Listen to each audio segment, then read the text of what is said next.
Well, I had a video planned, and then the heat killed my laptop. So we're gonna go a little bit more freestyle with it, I guess.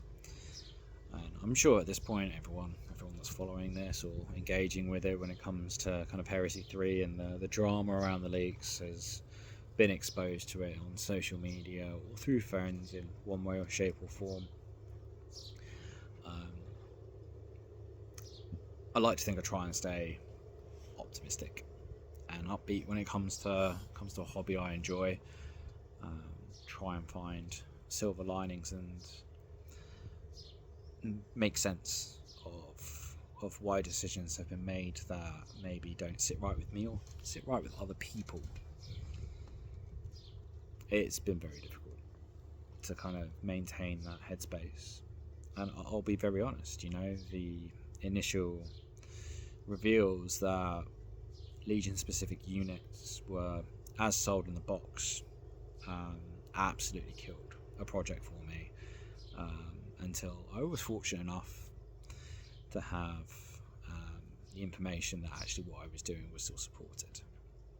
But that hasn't been the case for a lot of people, and what's even worse for a lot of people is being in a position where you're like, well, I'm just going to can that project because I don't think it's going to be supported anymore, or having to undo hobby work.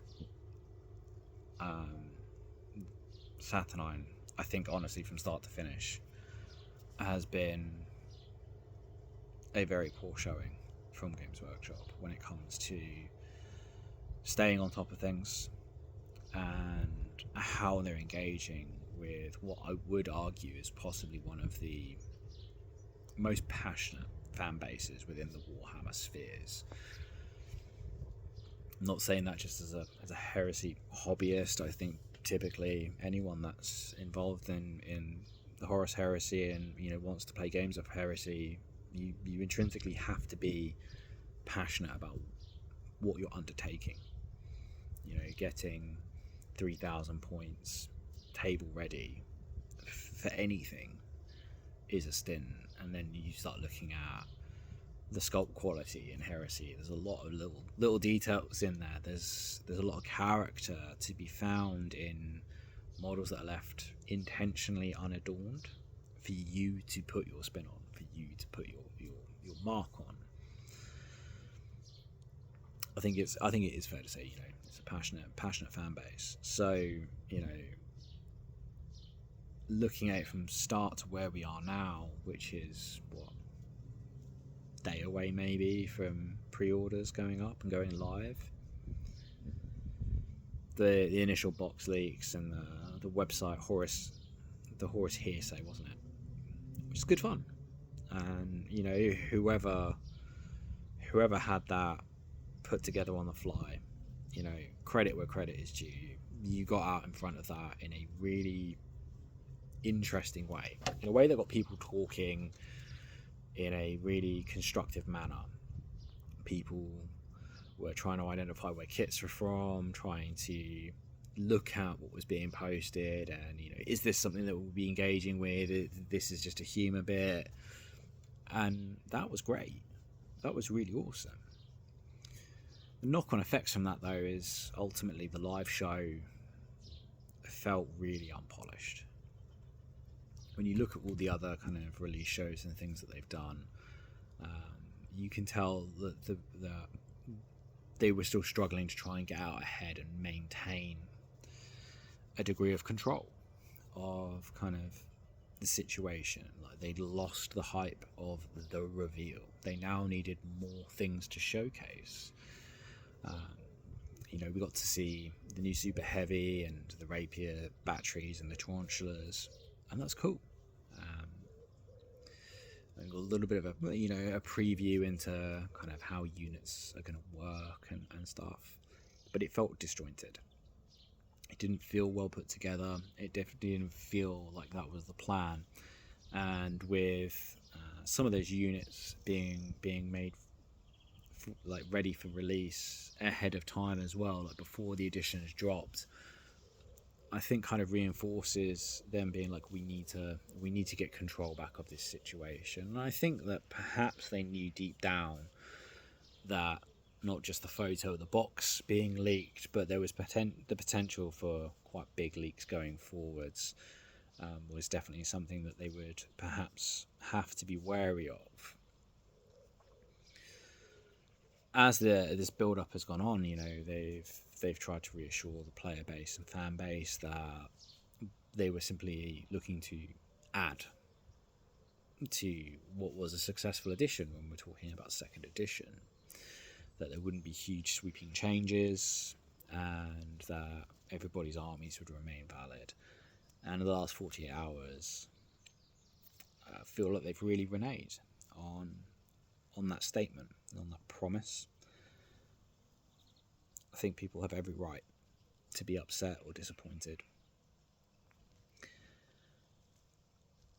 I think what makes it worse, though, is although they've gone round, and I know admins on various different pages have said, like, we don't want these things posted. We don't want Games Workshop coming after us.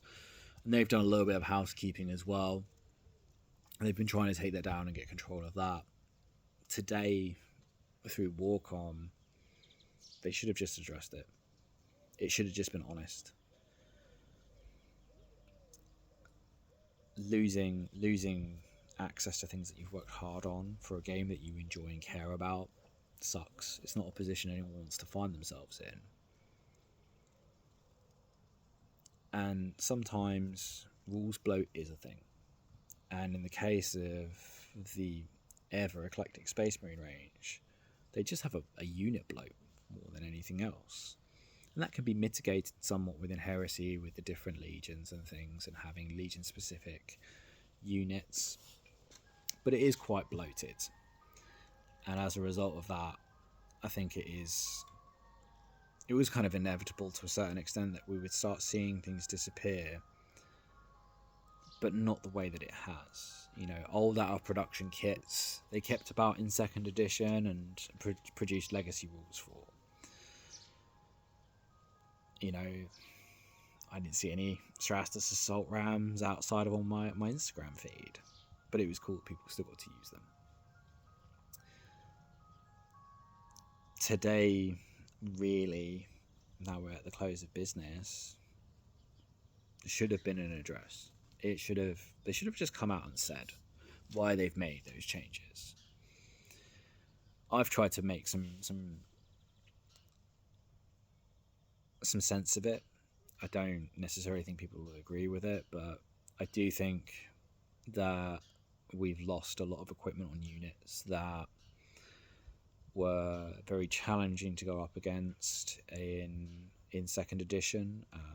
The one I'll refer to is the Space Wolf Terminators, and someone I was having a chat with said, they charged, I took models off the table, rolling dice didn't really feel necessary in the way that they could impact the game, and they'd have a huge impact on the game. And I can see you wanting to have your Legion specific units having an impact on the game, feeling special. Only your Legion can take them. I get that, and I understand wanting to tone that down a little bit as well, and make things, even if they feel like they're punching up, feel like rolling dice is still a worthwhile exercise. There's nothing worse than just being like, oh, you've done that, take everything off the table. No, take the unit off the table. So I can kind of understand from like a games balance perspective why maybe they would choose to tone some units down or find ways to lessen their impact.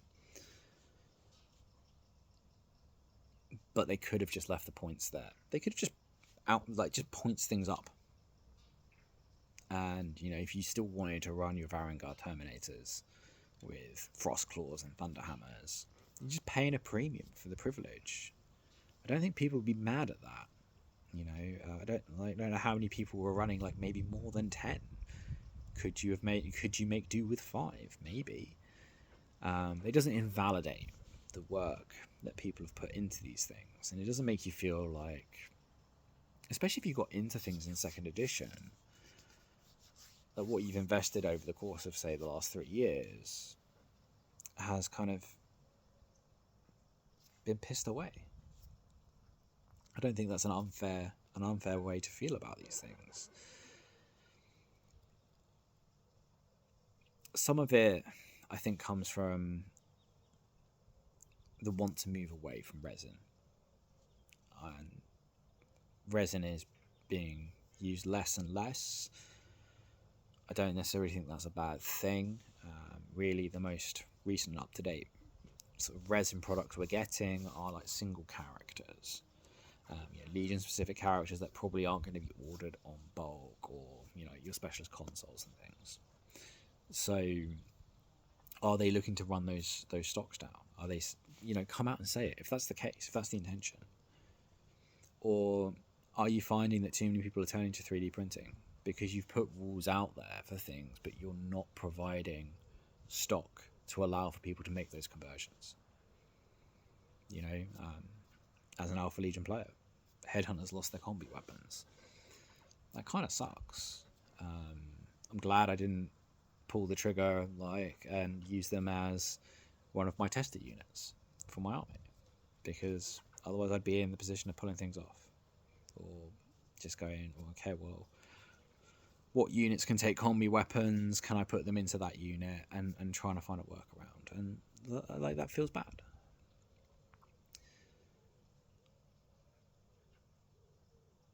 I think a lot of the fluff articles we got leading up to this moment in time could have been used to talk about the changes that were coming, to showcase those units that are undergoing those changes and are being impacted, and maybe give examples as to how, although they've lost some options, they can still fit in the game. Give some examples as to why they're still valid to want to take.